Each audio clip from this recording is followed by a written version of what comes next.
Todos que estão aqui nessa sala, eu tenho certeza, conhecem Leonardo Boff, conhecem sua obra, conhecem tanto sua militância quanto a sua espiritualidade, conhecem seus livros e sabem da importância que é Leonardo Boff na formação de teólogos, educadores, pensadores no Brasil, na América Latina, no mundo. Leonardo tem livros publicados em praticamente todos os idiomas, traduzidos, muitas teses de doutoramento, de mestrado sobre a sua obra, sobre as diversas facetas do seu pensamento.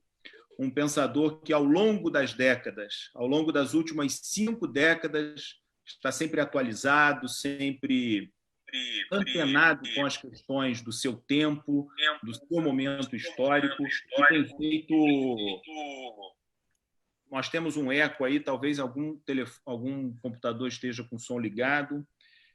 Enfim, Leonardo está sempre atualizado. Eu me lembro aqui, enquanto o pessoal está chegando, vou tomar a liberdade, acabei de achar aqui na minha estante, Leonardo, o Evangelho do Cristo Cósmico. Essa aqui é uma edição de 2008, quando foi republicado. Se eu não me engano, esse é o primeiro livro publicado por Leonardo Boff, em 1971. Tenho aqui também algumas... Podia mostrar vários livros, mas a gente ficaria uma hora aqui. A Graça Libertadora no Mundo. Um livro maravilhoso. Falamos semana passada sobre a feminilidade aqui com Maria Clara, o rosto materno de Deus. São edições antigas, enfim. Tem um livro aqui pelo qual Leonardo é conhecido, até por quem nunca leu os textos do Leonardo, não é isso? Igreja, Carisma e Poder. Essa aqui é uma republicação pela editora Ática. O livro, se eu não me engano, é de 1981, né, Leonardo? Originalmente. Que me levou a sentar no cadeirinho do Galileu Galilei, sabe? Exatamente, exatamente.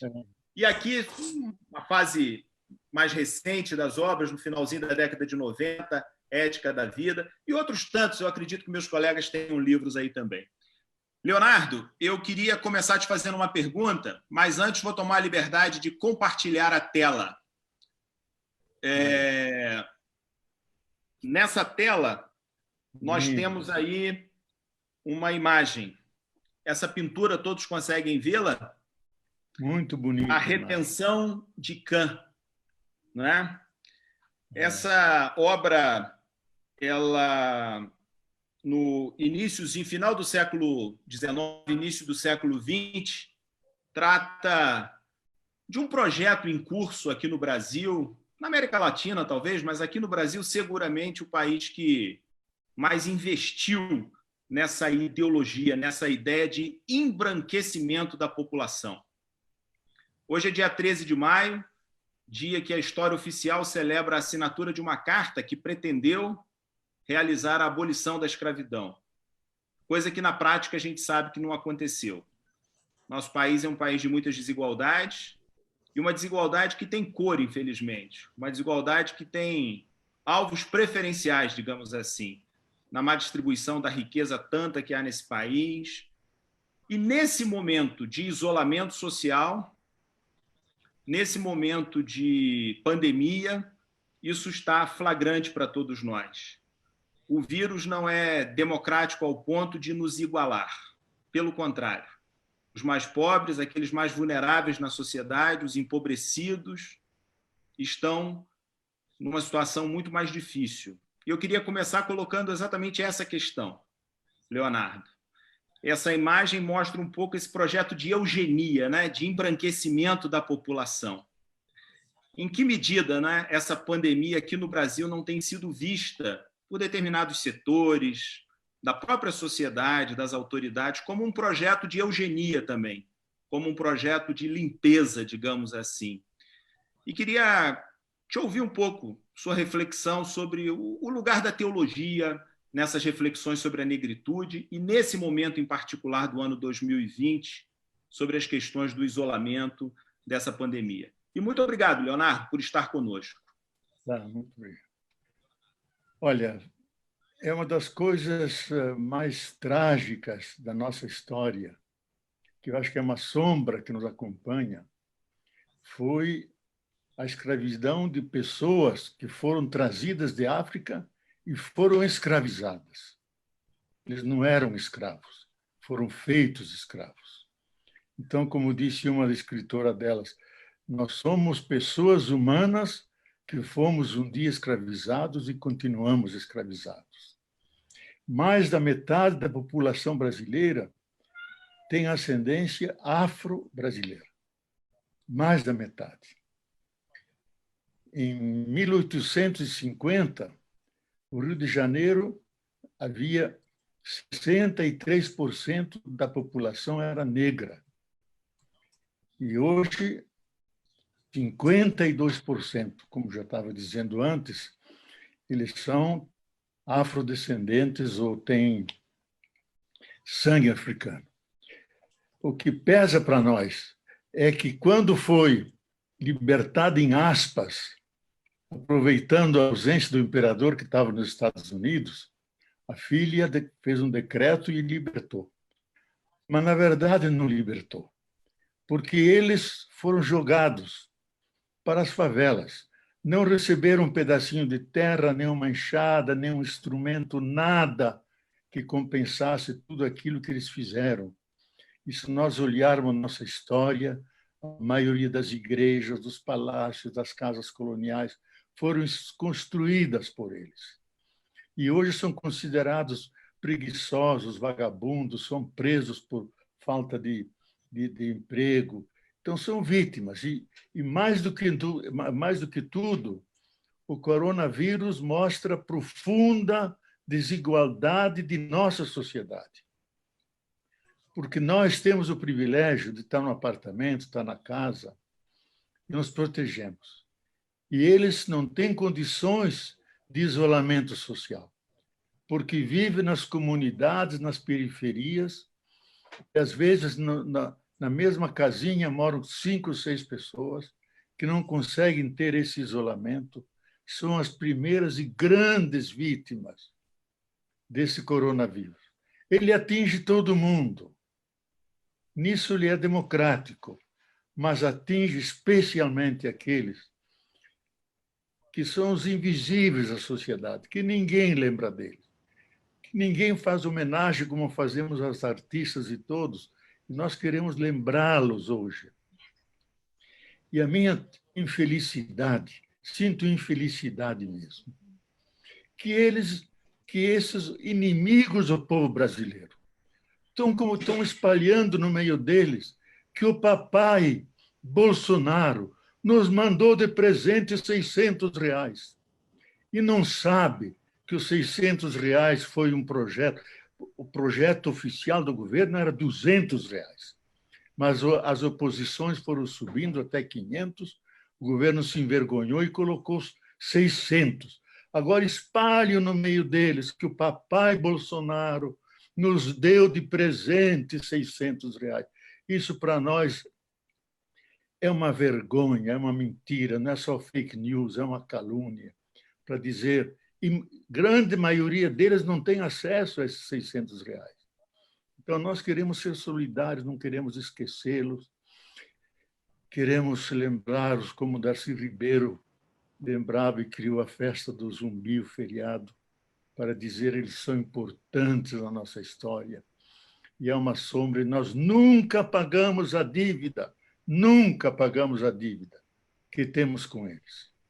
Por isso devemos sempre lembrá-los e dizer, eles constituem a maioria da nossa população, são os que mais trabalham, mais sofrem, mais discriminados.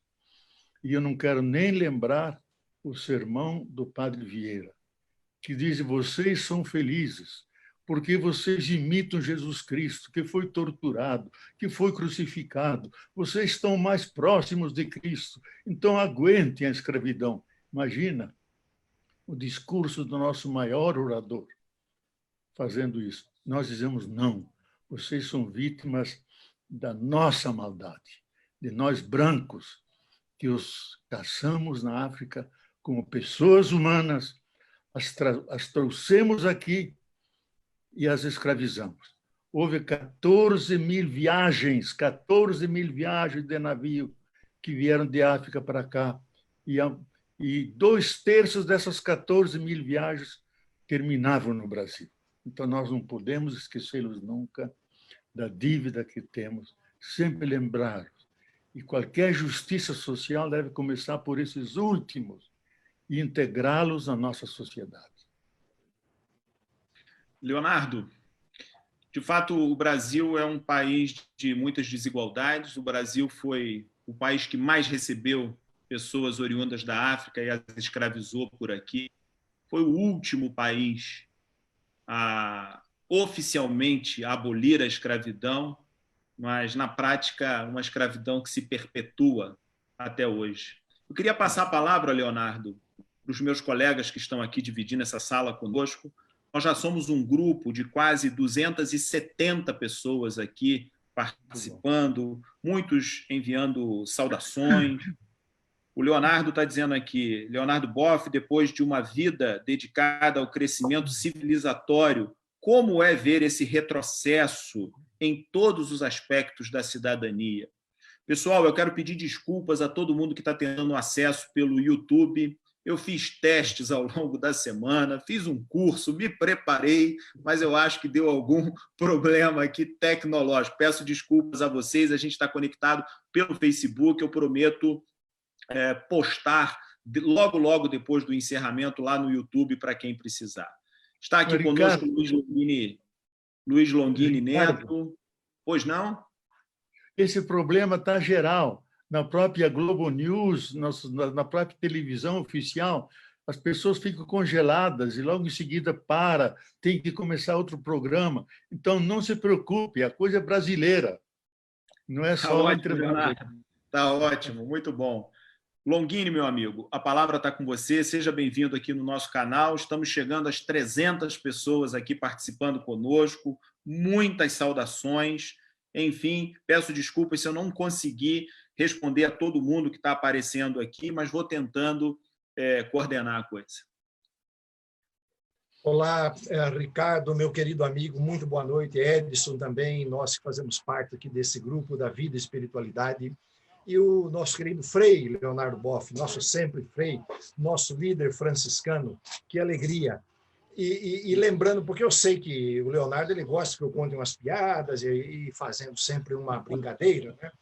E isso aí que o Ricardo Lengruber está falando agora da internet que está no mundo todo, mas me fez lembrar uma piadinha de um político, né? Ele chegou assim numa cidade longe e tal, e as pessoas esperando, e o prefeito ali falando com ele, e ele disse, o que está acontecendo aqui? O prefeito falou, doutor, nós temos 2 problemas aqui. Você me diga o primeiro. Aqui a gente não tem médico. Ele passou a mão no celular, ligou e disse, falou, virou, amanhã vocês vão ter um médico aqui. O médico chega aqui amanhã. Qual é o segundo problema? O prefeito falou, o segundo problema é que aqui não pega celular, né?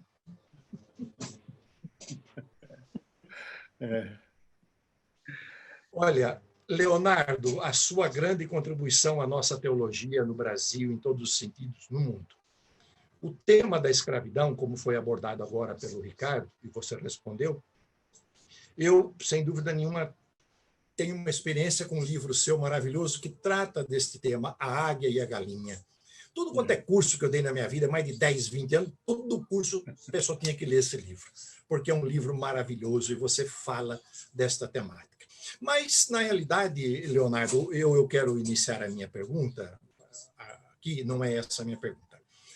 Dando uma aula, um dia desses, faz tempo já, na Faculdade de Teologia, eu levei uma penca de banana em cima da sala, era uma aula de teologia, botei assim em cima da mesa e perguntei aos alunos, falem sobre esta penca de banana.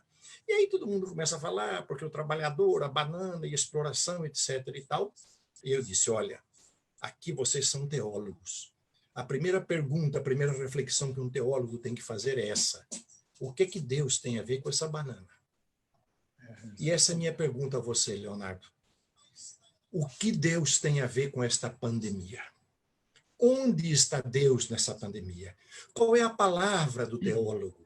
Qual é a nossa palavra nessa hora, nesse momento? Ou seja, é a minha pergunta para iniciar este debate. Como falar de Deus nesse momento desta pandemia?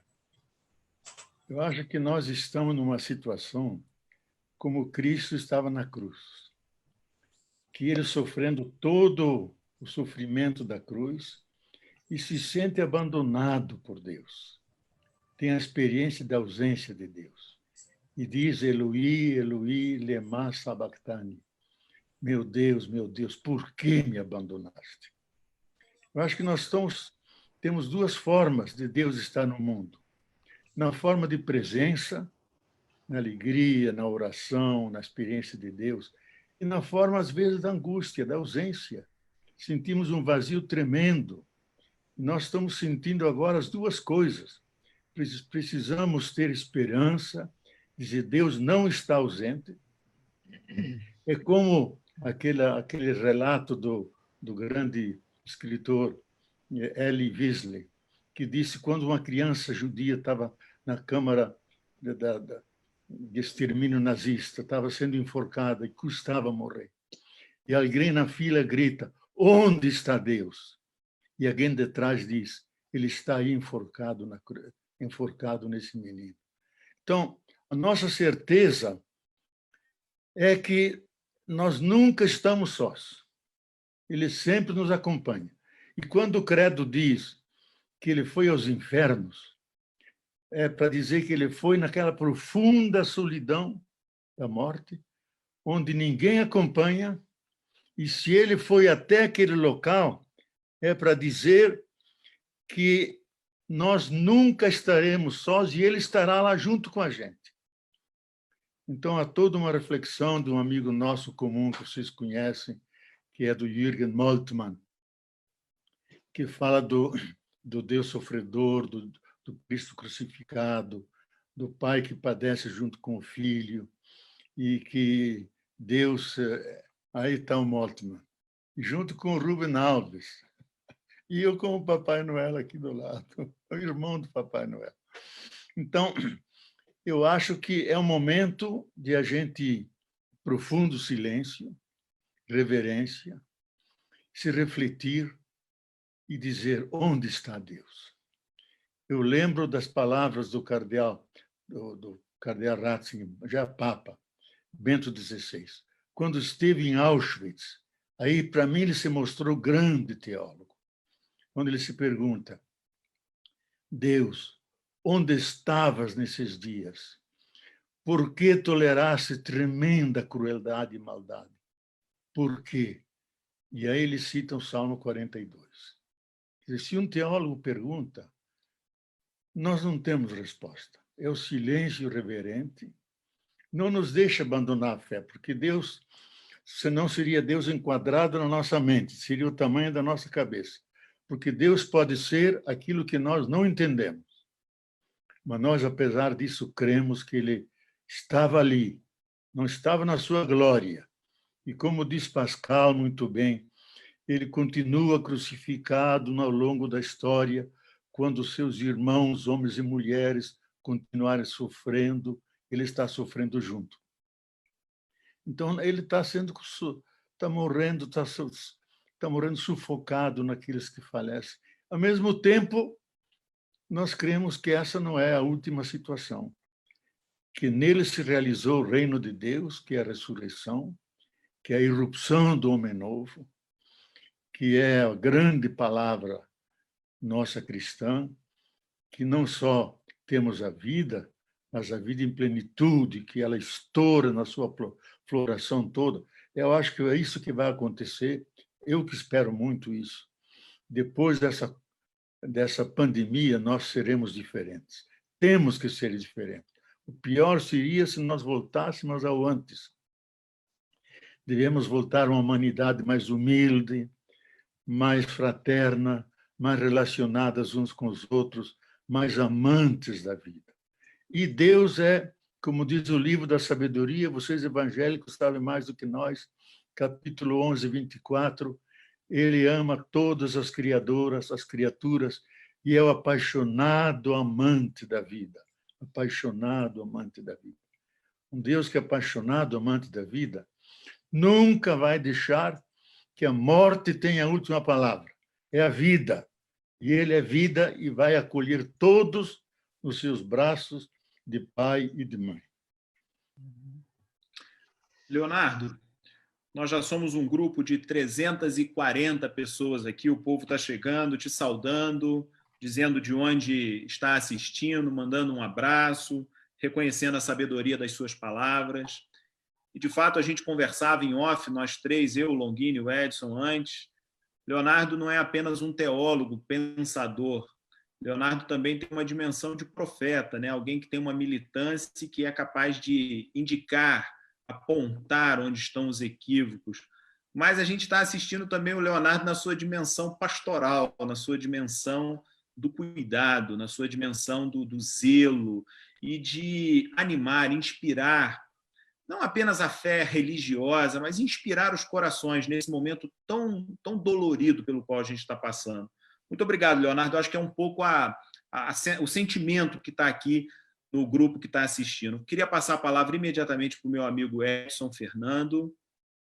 Eu vou aproveitar, Ricardo, essa deixa da pergunta do Longini, essa sua colocação agora, e dizer para o Leonardo que ele realmente não é apenas um pensador da realidade.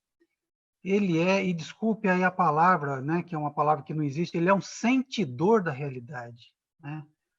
O Leonardo sente a dor da realidade, sente a dor da realidade.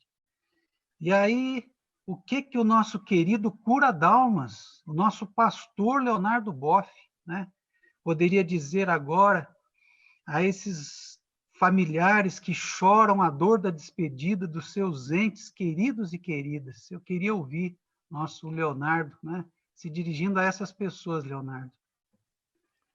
Olha, mais do que todos você, o Edson, teria as palavras, porque você escreveu um belíssimo livro sobre esse tema da morte, da doença, e até eu fiz o prefácio, inclusive. Extraordinário livro. Olha, eu acho que a primeira emoção nossa é profunda compaixão. Ter a paixão do outro, transferir-se no lugar do outro, sentir a agonia, a solidão de não poder se comunicar com os seus entes queridos. E pior de tudo, quando as pessoas estão fora, os esposos, as esposas, filhos, não podem velar os seus mortos, não podem fazer o luto, não podem estar juntos, não sequer podem rezar. Eu, esses dias, falando aqui numa live, disse, olha, vocês não puderam fazer o luto. Viram o caixão sendo levado anonimamente, chorando, lágrimas que são as lágrimas que vêm lá do coração, porque esses entes queridos nunca saem de dentro de nós. Eu até sugeria, vocês façam em casa um luto. Armam na mesa com as roupas, os objetos dessa pessoa. Acendam uma vela, façam orações, leiam um outro salmo. Se ele gostava de uma comida, coloque a comida para comer juntos como comunhão. Canções que talvez ele gostava de ouvir, coloque essas canções. Depois se abracem, se beijam, como se estivesse abraçando a eles e beijando a eles. Vocês fazem o luto em casa, que quando alguém morre sem fazer o luto, a gente morre um pouco junto. Eu mesmo senti isso na minha pele. Quando perdi uma irmã e tive que viajar 2 dias após que tinha um compromisso inadiável no Chile, eu de vez em quando desmaiava. E fui ao médico. Ele disse, você não fez o luto. Você não enterrou a sua irmã. Se você não fizer o luto, você vai, de vez em quando, desmaiar. Eu pedi 2 dias livres, fiquei na oração, no silêncio, sepultei a minha irmã, fiz o luto. Então, o luto é importante. Não deixem de fazê-lo na vossa casa, com reverência, com piedade, com unção. Pouco importa a religião, porque aqui nós estamos todos juntos, são todos irmãos que partiram, e a nossa confiança, a nossa fé, que eles caíram nos braços de Deus Pai e de Deus Mãe, que ele quase vai dizer, por que vocês chegaram tão tarde? Eu morria de saudade de vocês, finalmente vocês chegaram. Se triste é a partida para nós, a alegria da chegada deles, nos braços, no seio de Deus, que tem características de mãe, de carinho, de ternura, de bondade, na casa que Ele nos preparou desde toda a eternidade. Então, a última palavra não é morte, é vida, é ressurreição. Isso nós queremos nos solidarizar com todos vocês, sofrer com vocês. Todo dia nós acendemos uma vela para aqueles que morreram e para aqueles que estão vivos sofrendo. Formamos uma grande comunidade de destino, feliz e infeliz, tristes, mas suplicando que Deus tenha misericórdia, abrevie o sofrimento da inteira humanidade, porque se nós repararmos bem, devemos ser humildes e reconhecer.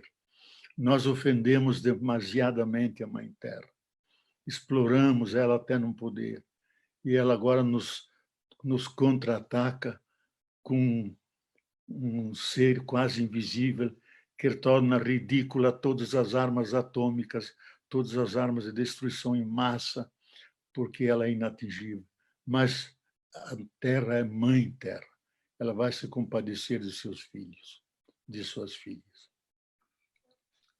Leonardo, há muitos comentários aqui no nosso chat, todos fazendo referência à beleza desse ritual. Afinal, nós não somos, como você mesmo repete sempre no que você escreve, nós não somos apenas homo sapiens. Nós temos também uma dimensão simbólica, né? Temos uma dimensão lúdica, criativa, e uma dimensão demente também, né? Temos esse lado que carregamos esses paradoxos juntos, nessas contradições. Leonardo, nós vivemos um momento que há uma efervescência, uma emergência sempre de novo da espiritualidade. Mas há também, ao lado dessa mesma espiritualidade, o ressurgimento e um recrudescimento do fundamentalismo, de um fundamentalismo que é intolerante no diálogo com o diferente, um fundamentalismo que é negacionista, que coloca-se em conflito o tempo todo com a ciência. E a obra do Leonardo Boff nos últimos anos, nas últimas décadas, é um esforço nesse sentido, de fazer dialogar a fé, a espiritualidade. Aliás, para ser bastante honesto, o primeiro livro do Leonardo que eu acabei de mencionar aqui, não é exatamente quantas citações há naquele livro do Teilhard de Chardin, por exemplo, que fez esse esforço, né? Essa tentativa de fazer dialogar ciência de qualidade. Esse momento da pandemia, isso está muito claro. Primeiro, porque há muita negação da ciência. Segundo, porque há uma colocação irresponsável de tudo isso, da responsabilidade disso, no colo de um Deus que é muito mais um tirano, um torturador, do que propriamente uma mãe de cuidado e de amor, como você acabou de mencionar. Queria te ouvir um pouco sobre isso, quer dizer, qual é o lugar da ciência na espiritualidade humana? Qual é o lugar da reflexão e da relativização desses fundamentalismos todos que há por aí? Olha, eu acho que a ciência é um dos avanços mais importantes da inteligência humana, de conhecer as coisas, buscar a sua essência. E aqui há uma certa tragédia também, porque ao conhecer as coisas, nós também as dominamos, as submetemos, temos explorado todos os ecossistemas, poluído as águas, os ares. Isso foi feito em nome de uma ciência sem consciência e sem ética, porque todos nós temos essa missão que está clara no Gênesis 2. Fomos colocados no Jardim do Éden. Isso é a terra florida, cheia, rica de biodiversidade, para guardar e cuidar. Nós não estamos cuidando uns dos outros, nem cuidando da terra. Agora, por força dessa pandemia, o grande valor é um cuidar do outro. Usar a máscara para não contaminar os outros, submeter-se ao isolamento social para preservar a difusão dessa pandemia. E a minha observação um pouco crítica é o seguinte, que é importante a ciência, importante a medicina, mas não se falam de duas coisas muito importantes. quase ninguém fala da natureza. Os cientistas mais sérios estão dizendo, não veio simplesmente da China, como Trump e outros dizem, veio da natureza, porque nós avançamos em cima da natureza, com o agronegócio, encostamos nesses seres todos que há mais de 20 bilhões de vírus. Bilhões, e vocês podem entrar no Google, ele explica tudo isso. E eles passaram da natureza em cima de nós, porque perderam o seu habitat, onde estavam tranquilos há milhões de anos, e encontraram em nós um novo habitat. Nós estamos cheios de micro-organismos. Na língua tem 500.000 diferentes micro-organismos. No nosso intestino grosso tem 50 trilhões de micro-organismos. Somos um continente habitado por esses seres, mas nós estamos habituados. De vez em quando um fica meio louco, pegamos uma gripe, outro fica mais doido, pegamos um câncer, mas nós somos vítimas. Agora vem um para o qual nós não temos imunidade.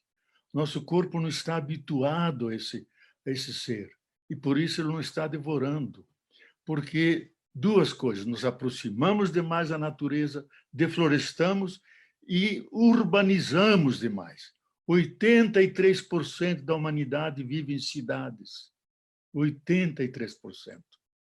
Então, praticamente ocupamos todos os espaços.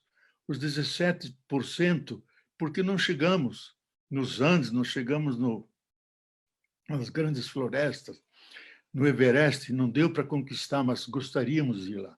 Então, esse excesso de falta de respeito da natureza e falta de respeito da Mãe Terra, ela sente o choque e nos dá uma resposta pelo aquecimento global, pelos eventos extremos, grandes enchentes, grandes secas, tsunamis, grandes conflitos sociais, porque Terra e humanidade, na versão dos astronautas, é uma entidade só. Não dá para dizer aqui está a humanidade, aqui está a Terra. Nós somos a própria Terra. A Terra que sente, que pensa. Por isso, homem vem de humus, a terra fértil. Adão em hebraico, vocês que estudaram hebraico e sabem, é o filho e a filha da terra fértil, da terra arável. Então, nesse momento, nós estamos sentindo como a natureza está reagindo. E somos absolutamente indefesos. A busca louca é encontrar uma vacina. Daí a importância da ciência. E ela tem a ver com a nossa reflexão. Nos perguntamos qual é a nossa relação com a natureza, qual é a nossa relação com a Mãe Terra. Eu acho que esse isolamento social é uma espécie de retiro existencial, onde a gente coloca as grandes questões. Meu Deus, qual é a minha vida? De onde vim? Para onde vou? O que posso esperar? Que esperança alimento? Como vale a importância da vida e da saúde? Eu acho que caiu um raio em cima do capitalismo e do neoliberalismo, estraçalhou seus valores, montados em cima da competição, da acumulação de bens materiais. Isso não vale nada agora. Vale a vida, uma biocivilização. E todos nós estamos lutando para proteger a vida, criar condições para manter a multiplicidade da vida, como a Carta da Terra diz. Ela não gosta da palavra meio ambiente, porque nós queremos o ambiente inteiro. Prefere a comunidade de vida, onde nós somos um elo dessa comunidade. Então, esse momento é um momento de muita reflexão. E Deus e o Espírito Criador nos deve iluminar para a gente sair daqui mais humildes, sabendo que somos vulneráveis, que dependemos uns dos outros, dependemos dos conhecimentos da ciência, e o próprio Tomás de Aquino diz, quando erramos na ciência, erramos também no nosso conhecimento de Deus, porque ela também é uma forma de nos levar a Deus. E mais ainda, na sua primeira questão, você colocou no começo, que tem a ver os adeus com essas bananas, com essa doença? Tomás de Aquino diz, a teologia, primeiro tem a ver com Deus, e então a teologia é de Deus. Mas a teologia que nós fazemos é a reflexão que fazemos sobre Deus e sobre todas as coisas ligadas a Deus. E como Ele é o Criador, Ele está sempre ligado a todas as coisas. Então podemos fazer uma reflexão teológica sobre as bananas, sobre a política, sobre a economia, sobre o que significa a pandemia, a doença, a saúde, desde que nós a religamos a Deus, seja como presença, seja como ausência, que ele, como Jó, se retira, e Jó sofre terrivelmente, mas no capítulo 43 ele cai em si e diz: agora eu conheço Deus, não por ouvir dizer, porque me disseram, me deram uma catequese. Eu agora experimentei Deus, senti Deus. E aí ele faz um grande louvor a Deus, é o grande hino à criação. Eu acho que o nosso sentido é isso. Depois de todo esse sofrimento, a vida sempre triunfou. A vida conheceu 15 grandes dizimações na história, mas nunca desapareceu. Como diz esse grande biólogo Wilson, diz: a vida é uma espécie de praga que ninguém conseguiu exterminar até hoje. Sempre sobreviveu. Por quê? Porque ela tem algo de divino, algo de sagrado. Vida em nós, vida em Deus, vida em todas as coisas. Ele chega a dizer: a vida não é nem material, nem espiritual, a vida é eterna. Passa por nós. E a morte é apenas um momento de transfiguração, de encantamento. Como diz Guimarães Rosa. Esse encantamento eu quero terminar, porque eu quero escutar vocês. Não quero que vocês me perguntem só a mim. Eu acho que esse encantamento que fala Guimarães Rosa é que a morte nos permite ver Deus. E a morte é um encantamento. Quando a gente vê Deus, diz como Moisés: eu vi Deus, vou morrer. Porque ninguém pode ver Deus. Ele só viu Deus passando pelas costas e diz: vou morrer porque vi Deus. Então a morte é quando Deus se manifesta e a gente se encanta tanto que morre para estar junto com Ele. Porque é tanta beleza, tanto amor, tanta ternura, tanto enternecimento, um olhar que nos vai no fundo da alma, diz: você é meu filho, você é minha filha, finalmente você chegou, vamos morar junto de eternidade em eternidade. Eu acho que esse é o encantamento.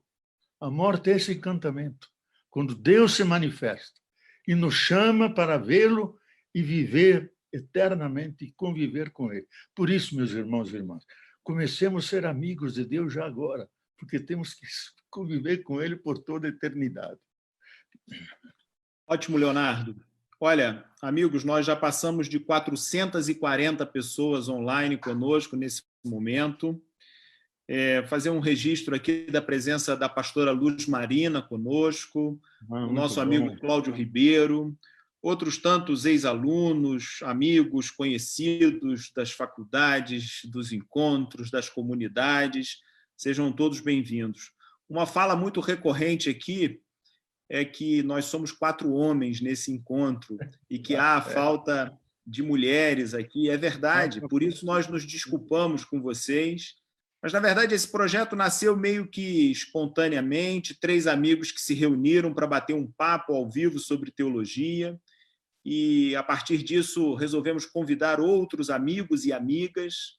Semana passada tivemos a presença de Maria Clara Bingemer conosco, há outras mulheres convidadas para estarem conosco em outras oportunidades. Hoje a gente pede desculpas por sermos 4 homens, brancos, feios, não é? Aqui ao vivo nessa transmissão.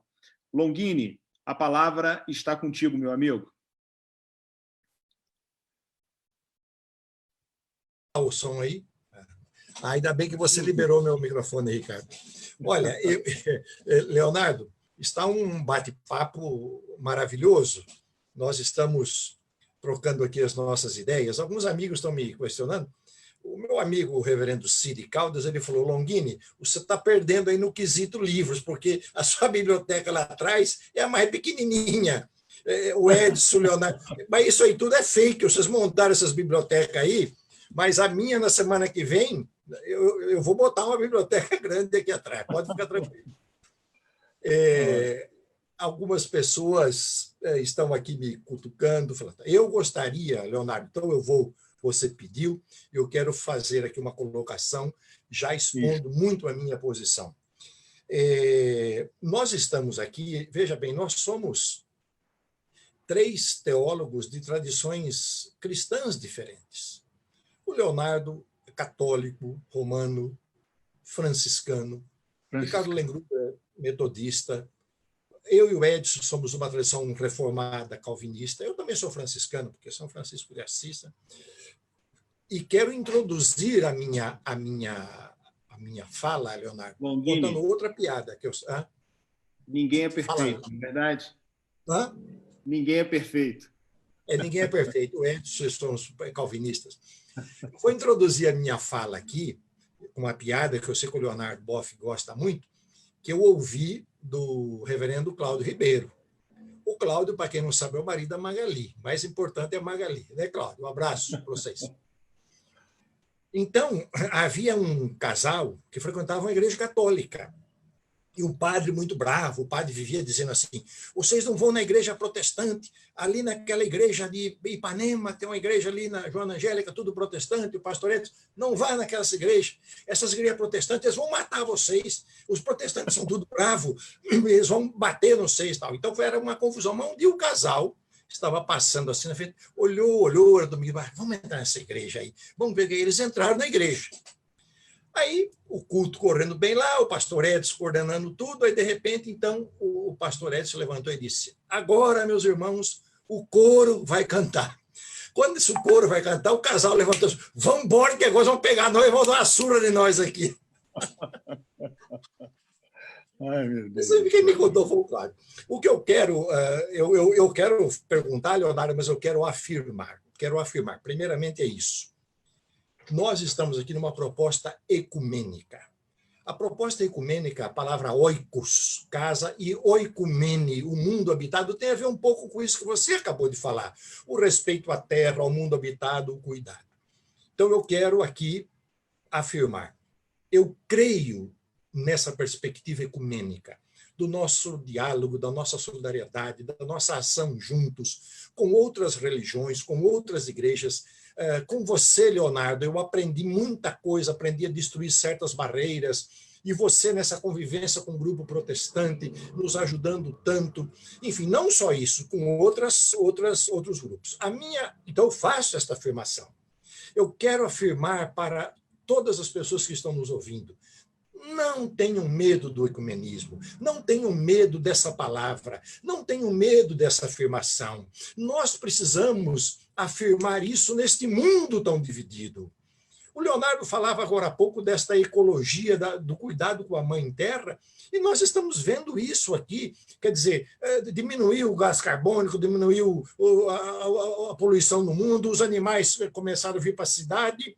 O que Deus já tinha falado lá no Antigo Testamento, o Len Gruber é o nosso líder no Antigo Testamento, o ano sabático, a terra tem que descansar, a gente tem que descansar, chega de pensar em tanto dinheiro, esse materialismo que nos mata.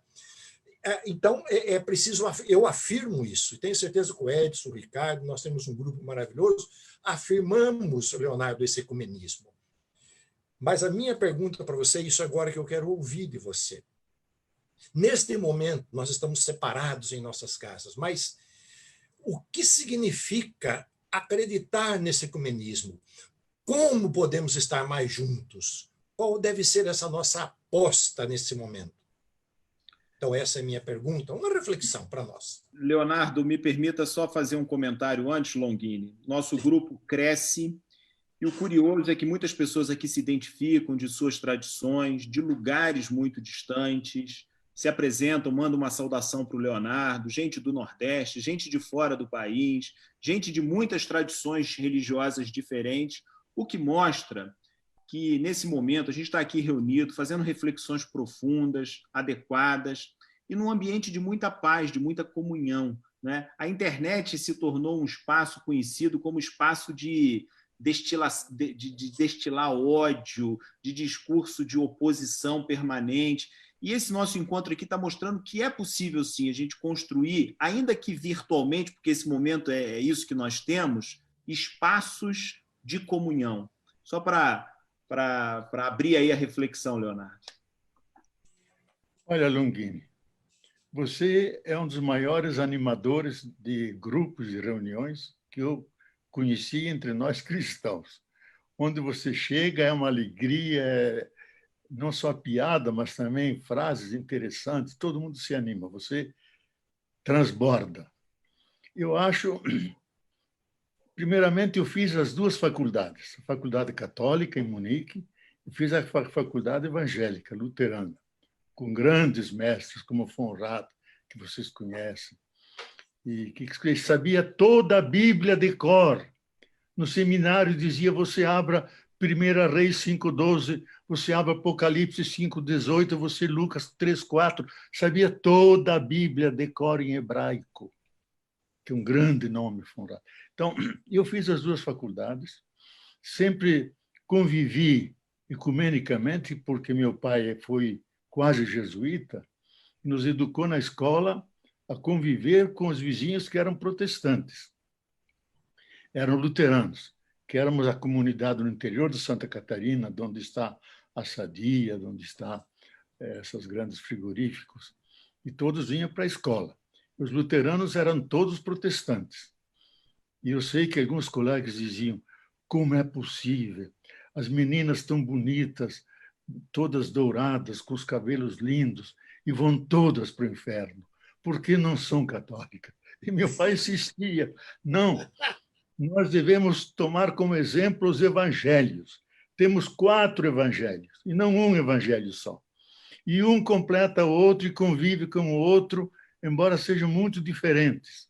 Então, eu, desde pequeno, fui educado nesse convívio, aprofundei convivendo e aprendendo muito dos teólogos. Eu, pessoalmente, acho que os maiores teólogos da cristandade não são católicos, são evangélicos.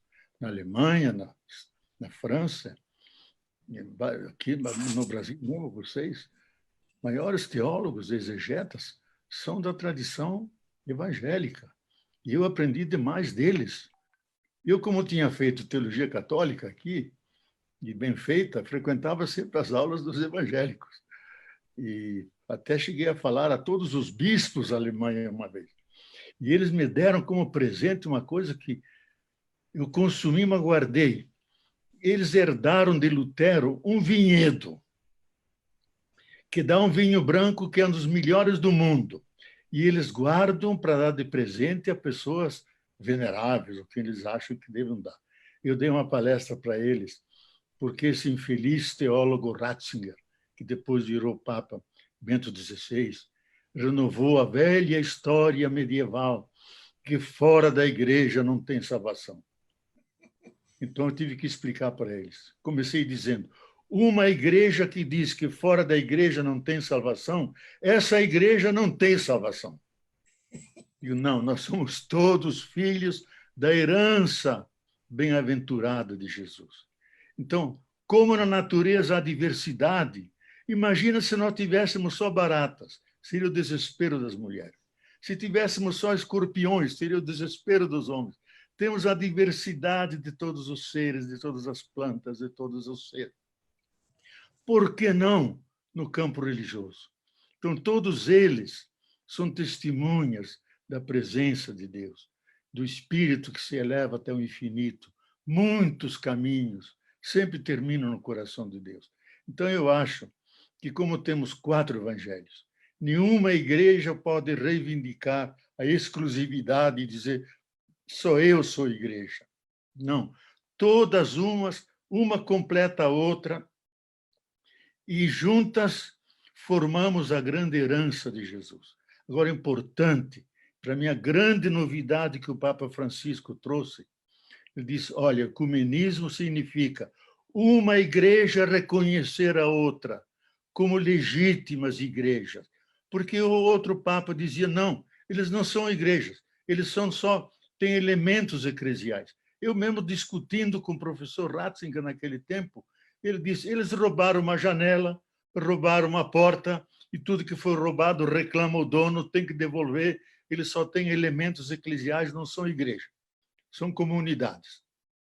Não, esse Papa diz, nós somos todos igrejas, e juntas, com os caminhos espirituais da humanidade, alimentar a chama interior que está dentro de cada um, para nos amarmos mutuamente, não vivermos em conflito, superar a desigualdade, a pobreza mundial, proteger a vida, defender a Mãe Terra, nos unirmos. E, nesse momento,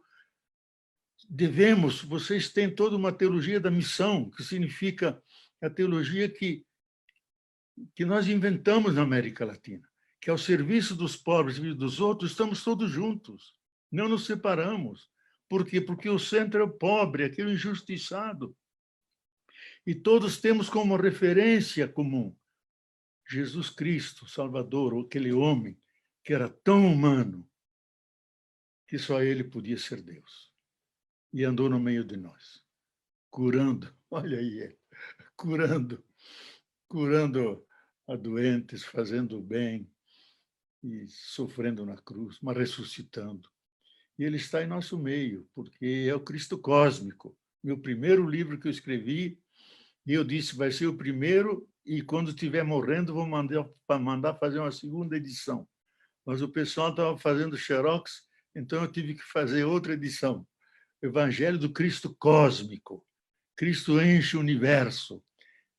Como diz um texto antigo dos anos 50, rache a lenha, eu estou dentro dela. Levante uma pedra, eu estou debaixo dela. Eu estou convosco até o fim dos tempos. Então, o ressuscitado cósmico, Jesus, o Cristo cósmico, tá, de Chardin, São Paulo aos Colossenses, São Paulo aos Efésios, falam desse Cristo, que é a cabeça do cosmos. Está presente aqui entre nós. Ele é só invisível, mas se a gente aprofunda a fé muito, de repente ele pode nos encantar, sabe? Pode nos encantar, a gente acaba vendo. Na pessoa do outro, especialmente nos crucificados, nos pobrezinhos, nos pobres, nos últimos.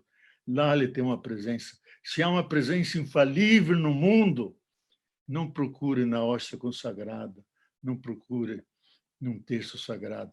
Olhe os olhos daquele que estende a mão no pobre que está sofrendo, no miserável que está suplicando um pedaço de pão. Aí está o Cristo verdadeiro. Então, eu acho que esse momento nos une a todos nós. Nós todos temos como referência Jesus. E superamos até o monoteísmo clássico, porque nós somos de um Deus comunhão, um Deus amor, que é Pai, e quando falamos Pai, ele tem um filho, e quando Pai e Filho se relacionam, um sopro entre eles, nasce o sopro, pneuma, o sopro, que é o Espírito Santo, que está nos nossos corações, que é a fonte de vida, que estava organizando o universo desde o começo, nunca nos abandonou e não nos vai abandonar agora, porque ele é o Spiritus Creator, Espírito de vida, Espírito Criador, que vai nos curar, junto com a medicina, com a tecnologia, com os médicos, enfermeiras, enfermeiros, que nós queremos saudá-los, que ontem foi o dia da enfermagem, ele vai estar junto. E nós queremos, com toda a nossa força, com tudo de melhor que nós temos, reforçar essa presença dele, salvadora e libertadora.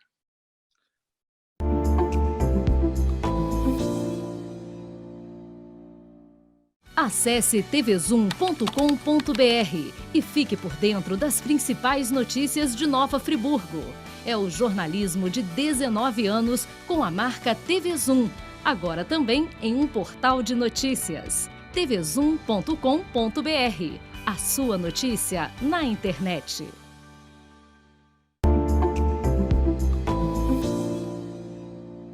Leonardo, e muito obrigado pela sua presença conosco, muito obrigado às centenas de pessoas que estiveram conosco, passaram aqui por essa sala.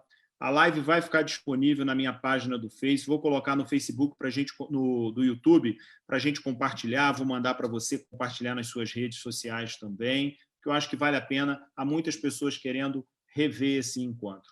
A palavra está contigo para a gente se despedir.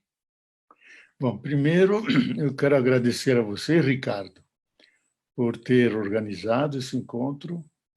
Agradecer muito o Longini, que eu admiro pela sua jovialidade, pela sua inteligência, seu carisma, e o Edson, jovem teólogo.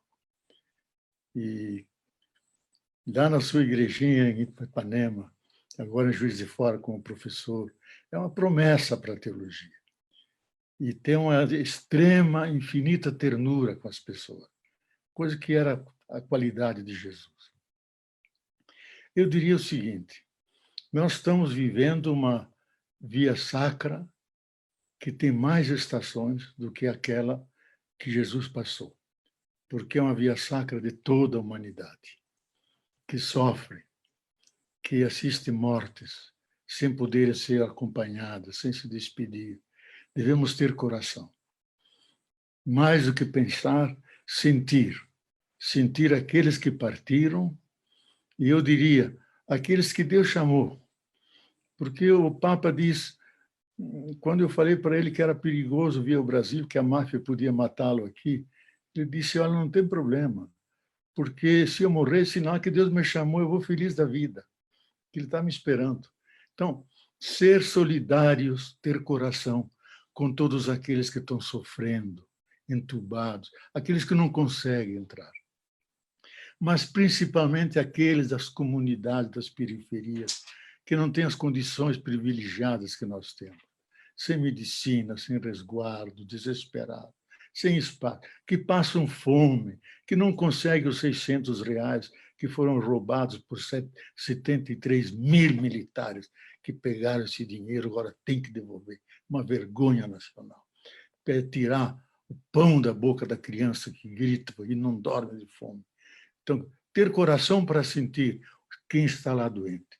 Que aqueles que estão fora, que sofreram com a morte de seus entes queridos, não puderam se despedir. Os viram saindo longe, desaparecendo, e muitos sendo sepultados em valas. Devemos alimentar nosso coração, nossa compaixão, nos tratar humanamente, porque eu acho que a norma suprema da ética, para mim, é trate humanamente a cada ser humano. E tratar humanamente é tratar com ternura, com palavras doces, com mãos que se entrelaçam, nunca com mão fechada, para dominar. Amar incondicionalmente, aceitar nossa fragilidade, somos vulneráveis e fracos, mas também temos a força dentro de nós, que contamos com a força divina, que nos devolva a saúde, que seja para toda a humanidade, especialmente por aqueles invisíveis que ninguém nota, mas nós queremos lembrar deles.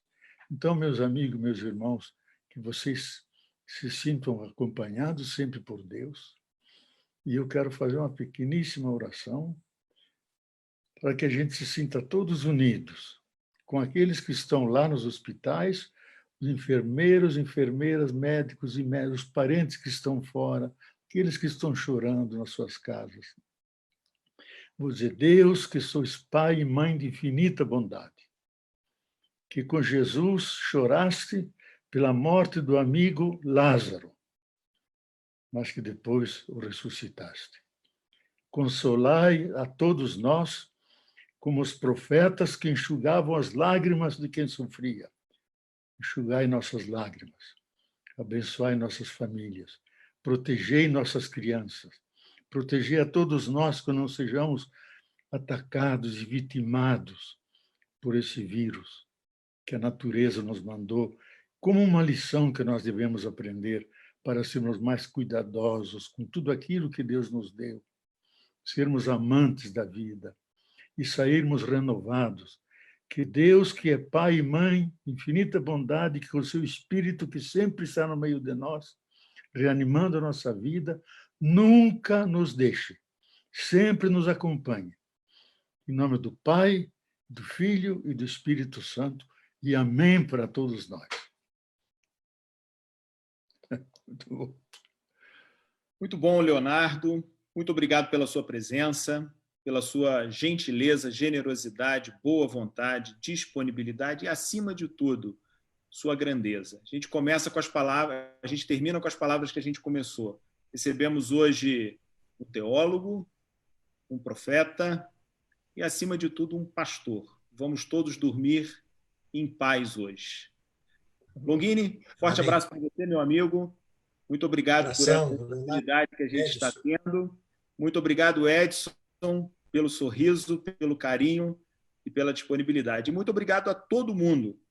São mais de 600 pessoas ainda online conosco. Fiquem todos com Deus. Vou só, antes de despedir, pedir o pessoal que está aqui na live para não ir embora na transmissão, porque senão o Longini desliga e vai embora, Leonardo, e a gente não consegue terminar. Um abraço para todos e até a próxima.